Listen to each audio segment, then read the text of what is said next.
కానీ మీకు ఎందుకు అంత టైం పట్టింది అసిస్టెంట్ డైరెక్టర్గా ఉన్నప్పుడు? ఒక 10 సంవత్సరాల పైన మీకు గ్యాప్ ఎందుకు? అంటే రన్నింగ్లో నిజం చెప్పను సార్, అప్పట్లో మేము అంత 10 సంవత్సరాలు పనిచేస్తున్న వాళ్ళకే డైరెక్షన్ ఛాన్స్ వచ్చేది.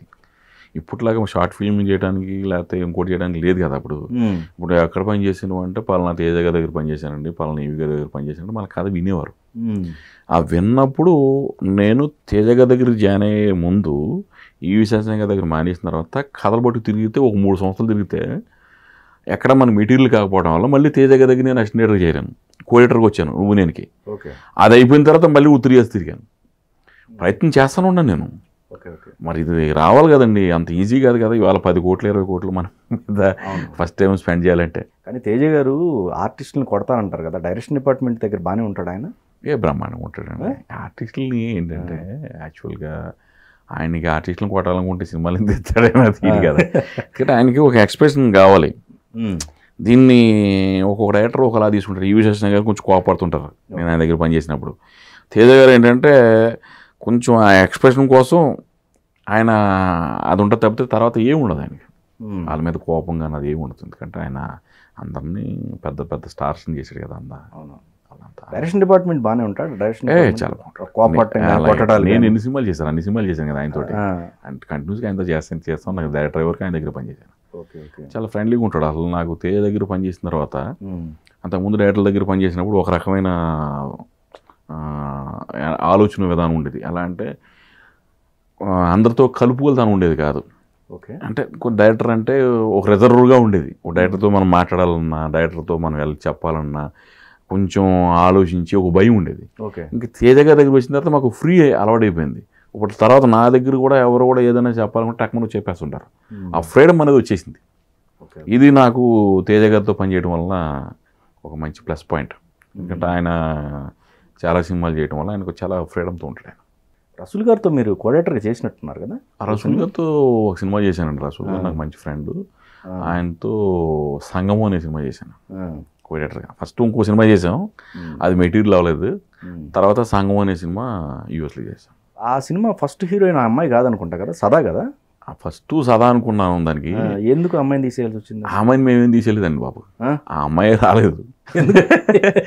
యాక్చువల్గా నిజంగా అది నాకు లైఫ్లో మంచి ఎక్స్పీరియన్స్.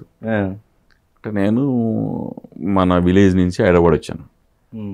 హైదరాబాద్ నుంచి ఫస్ట్ డైరెక్ట్గా వెళ్ళింది యుఎస్ఏ, ఫారిన్ అంటే. మా అందరికి వీసా అయిపోయింది.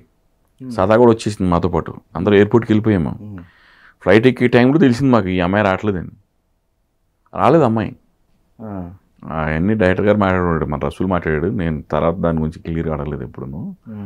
ఇంక అలాగా వీళ్ళందరూ అంత టికెట్స్ అన్ని తీసేసుకున్నాడు. యూఎస్ వెళ్ళిపోతున్నాము.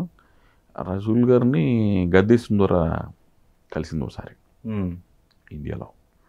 ఏదన్నా సినిమా ఉంటే చేస్తానండి అంటే అప్పుడు కరెక్ట్గా రసూల్ గారికి ఇది బాగుంటుంది కదా, మనం ఈ అమ్మాయి మిస్ అయితే ఆ అమ్మాయిని పెడతాం అన్నాడు. బాగుంటుంది సార్ అన్నా. అట్లా తను న్యూజిలాండ్ నుంచి వచ్చింది. అట్లాగే మేము యూఎస్ వెళ్ళాం ఆ సంగం అనే సినిమాకి. మురళీమోహన్ గారు, సుహాసిని గారు, ఇంకా చాలామంది ఉన్నారు. మేము క్రూ అంతా ఒక 2 months పనిచేసాం అక్కడ. ఇప్పుడు ఎక్కువ శాతం మీ ఎంటైర్ లైఫ్లో ఇంకా మీరు 4-5 సినిమాలు పైన చేయాల్సిందే ఈ కౌంట్తో పాటుగా. కరెక్ట్. అడ్వాన్సులు ఇచ్చి ఇంకా ఉన్నారు ఫోటోలు తిరిగి ఇచ్చారా మీరు? ఖర్చులు పడుకునే వాళ్ళ ఇంకా నిజంగా చెప్పాలంటే నిర్మాతలు దేవుళ్ళు అండి. నన్ను పాపం చాలామంది మనకి ఫోటోస్ అడ్వాన్స్ ఇచ్చారు. వాళ్ళు మళ్ళీ మన వీరభద్రం ఒక మంచి సినిమా చేస్తాడు, మనం ఆడుతూ సినిమా చేద్దామని చెప్పి నా మీద ఇంకా నమ్మకంతో చాలామంది ఫోటోస్ ఉన్నారు.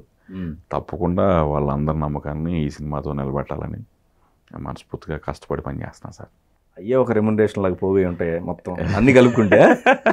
ఇప్పుడు మీరు ఆలోచించండి, ఈ డైరెక్టర్ అనే ఒక పని స్టార్ట్ అయిన తర్వాత గ్యాప్లో చాలా డబ్బులు ఖర్చు అయిపోతుంటాయి. మీరు అనుకుంటారు కానీ ఇప్పుడు అసిస్టెంట్ డైరెక్టర్గా ఉన్నాను, నేను కో డైరెక్టర్గా ఉన్నాను. నాకు మంత్లీ శాలరీ వస్తుంటుంది.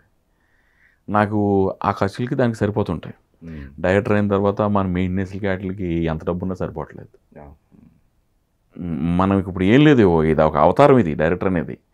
దీన్ని మనం కంప్లీట్ చేయాలంటే డబ్బులు అనేది ప్రొడ్యూసర్స్కి సినిమాలు చేసి ఎలాగైనా సరే వాళ్ళు మన మీద పెట్టిన నమ్మకాన్ని 100% నెరవేర్చాలి. కానీ చేసింది తక్కువ సినిమాలు, కానీ ఎక్స్పీరియన్స్ చూస్తుంటే 18 సంవత్సరాల జర్నీ ఉంది.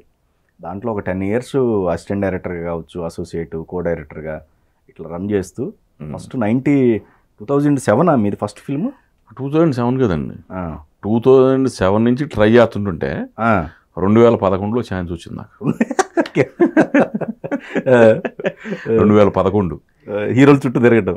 ఇంకా ఏంటంటే ఫస్ట్ సినిమా డైరెక్షన్ రావటం అనేది అంటే ఎప్పటికప్పుడు కష్టాలు ఉంటానే ఉన్నాయి. ఇప్పుడు కష్టాలు లేవని కాదు, ఎప్పుడు ఆ టార్గెట్ అనేది ప్రతి డైరెక్టర్కి అది అవసరం. ఆ టార్గెట్ అది ఆ గీత దాటి అసిస్టెంట్ డైరెక్టర్ గారి నుంచి డైరెక్టర్ అవడం అనేది ఒక ఎడ్జ్ ఉంది చూసారా, అది అంత ఈజీగా దాటలేడు అప్పుడు. Okay okay. ఎందుకంటే ఫస్ట్ మనం కథ తయారు చేసుకోవాలి. ఈ కథను నమ్మి ప్రొడ్యూసర్ గారు ఒకళ్ళు మనకి యాక్సెప్ట్ చేయాలి. మనకి ప్రొడ్యూసర్ గారు యాక్సెప్ట్ చేసిన తర్వాత మళ్ళీ మనల్ని నమ్మి ఈ డైరెక్టర్ బాగా తీయగలుగుతారని చెప్పి నమ్మి ఒక హీరో కావాలి. ఈ 3 సెట్ అయితేనే కదా మనకి ఫస్ట్ టైం డైరెక్టర్గా ఛాన్స్ వచ్చేది. కథ వాళ్ళకి నచ్చాలి, నాకు నచ్చడం కాదు. అట్లా నాకు ఇంకా ఒక రకంగా చెప్పడం కొంచెం తక్కువ టైమే అనుకోవచ్చు. 2007, 2008, 2009, 2010 నాతో పాటు ఉన్న వాళ్ళు అప్పటి నుంచి ఇప్పుడు ట్రై చేస్తున్న వాళ్ళు కూడా పాపం ఇంకా స్ట్రగ్లింగ్ కూడా ఉన్నారు. మీ కెరీర్ మొత్తం చూస్తే ఎక్కువ శాతం హీరోలు చుట్టూ తిరగటమే సరిపోయింది మీ జీవితం అంతా అనిపిస్తుంది కదా? అంటే యాక్చువల్గా ఎలా ఉంటుందంటే, నేను మా తేజ దగ్గర పనిచేసాను. ఇప్పుడు కొత్త వాళ్ళతో చేద్దాం అనుకోండి, మన ప్రొడ్యూసర్స్ ఏమంటారంటే ఏమండి మీ మీద 10 కోట్లు పెడదాం అనుకుంటున్నాం అండి, ఎంత బడ్జెట్ సినిమా చేద్దాం అనుకుంటున్నాం, మరి కొత్త వాళ్ళు అండి వద్దంటారు. దాని తగ్గట్టుగానే మనం మార్కెట్ ఉన్న హీరోని పట్టుకోవాలి. మార్కెట్ ఉన్న హీరోని పట్టుకోవాలంటే డెఫినెట్గా టైం పడుతుంది. కానీ ఆ టైం పట్టినా మరి చేసిన సినిమాలు మరి ఎంత పెద్ద సక్సెస్ అని మీరు చూశారు కదా. కష్టే ఫలి అనే ఉంది కదా చిన్నప్పటి నుంచి సామెత. అట్లా మనకి అది ప్లస్ అయింది.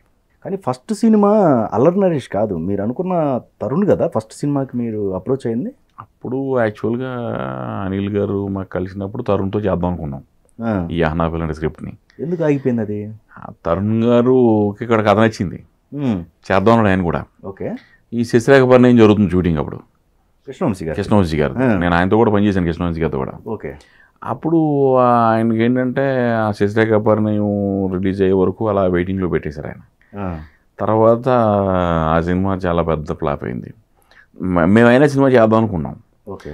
ఆయనకే కొంచెం ఇప్పుడు సినిమాలు చేయాలా వద్దన్న ఒక డౌట్లో ఉండి ఏది ఒప్పుకోవట్లేదు. ఓకే. ఇంకా అప్పుడు నేను నరేష్ గారితో అప్రోచ్ అయ్యాను. ఈ సినిమా ముందు కూడా మీరు జగపతి బాబు గారిని కలవటం జరిగింది కదా? జగపతి బాబు గారికి నేను చాలా సినిమాలు పనిచేశాను అసిస్టెంట్ డైరెక్టర్గా, నాకు బాగా ఇష్టమైన హీరో. అసలు ఫస్ట్ అనిల్ గారు నేను సినిమా చేద్దాం అనుకున్నప్పుడు జగపతి బాబు గారికి ఒక స్క్రిప్ట్ తయారు చేశాను నేను. అనిల్ శంకర్ గారు. ఓకే. అనిల్ శంకర్ గారు జగపతి బాబు గారితో చేయాలని బాగా ఇంట్రెస్ట్ ఉన్నాడు అప్పుడు ఆయన. ఎందుకంటే ఆయన కూడా బాగా ఇష్టం జగపతి బాబు గారి సినిమాలు అంటే, జగపతి బాబు గారు అంటే కూడా.